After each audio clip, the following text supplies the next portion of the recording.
It was just past midnight when Earl Jensen, a seasoned trucker with 30 years behind the wheel, rolled into the darkest stretch of Arizona's Route 66. He had driven this highway hundreds of times before, but tonight, something felt off. The desert around him wasn't just quiet, it was too quiet. No coyotes, no gusts, not even the faint rattle of wind through the scrub brush.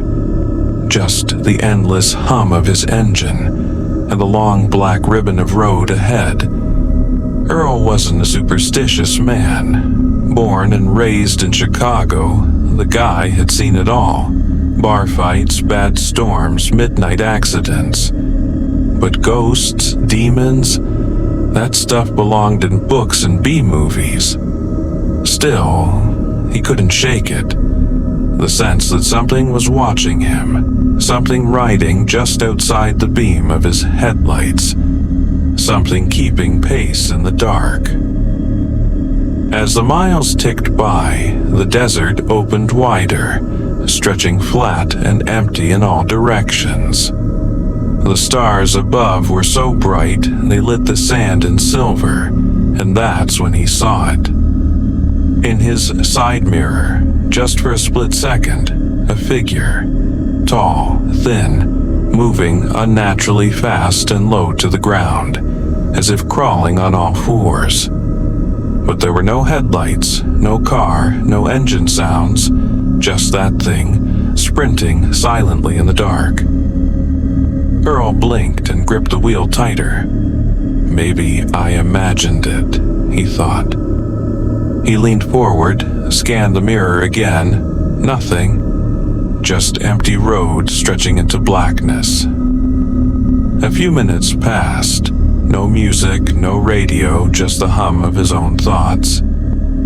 He tried to focus on the road signs, the glowing dashboard, the center line slicing through the dark. Then, another movement, closer this time. Same side mirror, the same shape. Only now it looked bigger, as if it were catching up. A chill ran down Earl's spine. He checked the speedometer. 65 miles per hour. Whatever it was matching him. Without lights, without sound, without a single foot touching the ground. His hand moved toward the dash cam, flipping it on. If this was real, he wanted proof. Suddenly, his headlights flickered, the dashboard dimmed, and, just for a breath, every light in the cab went out.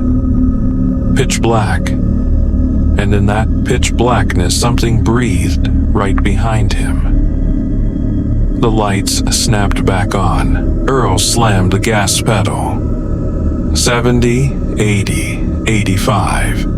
His trailer shook behind him. The rig roared across the cracked pavement like a missile. But when he checked the mirror again, his stomach dropped. It was still there, and now it was crawling along the center line, arms long enough to touch both lanes.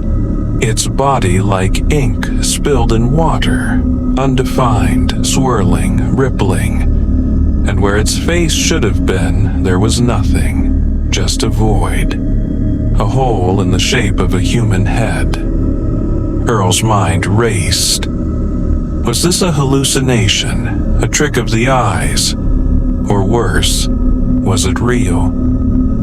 He remembered stories, old trucker tales about shadow chasers that haunted this stretch of highway. Things that came out when the air got too still, when the moon was too low. Things that hunted the tired and the alone. He gritted his teeth and kept driving. Then the trailer shook, a sharp, metallic bang.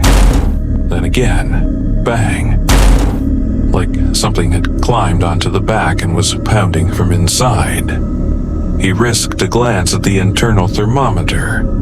His cargo was refrigerated produce. The temp should have been 34 degrees.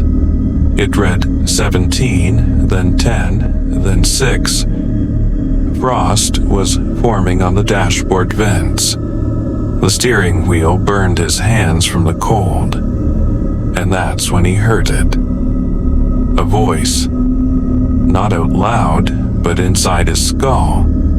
Keep driving. He didn't stop, didn't think, didn't look back, just drove. And somewhere along mile marker 182, the shadow began to change. It split, first into 2 shapes, then 4, then dozens, all crawling, all sprinting, all chasing. The road behind him was flooded with them, arms stretching, limbs flailing, faces blank. And Earl? He just aimed for the horizon, because in the distance the sky was turning pink. Dawn, his only hope. The temperature gauge was redlining. The truck coughed, sputtered, and then they reached for him. One arm, black as night, stretched across the hood, then up toward the windshield. Just as it touched the glass, sunlight broke over the ridge. In a single instant, the creatures shrieked, silent, soundless, and collapsed like smoke in wind, gone. Earl's rig slowed, finally sputtered to a halt in the empty lot of an old abandoned gas station near Twin Arrows. The air was still, warm, normal. He was safe. Later that morning, Earl uploaded the dash cam footage. 3 million views, thousands of comments. Some believed him, most didn't. But what none of them could explain was the final frame. Just before the recording cut off, a reflection appears in the passenger window. A dark, faceless shape sitting quietly in the seat beside him. 3 nights later, Earl's rig was found on the same stretch of Route 66. Doors wide open, engine running. No sign of Earl Jensen. Only a single smoldering handprint burned into the leather driver's seat. So, next time you're driving Route 66, check your mirrors. And if you see something keeping pace, don't stop, don't look, just drive.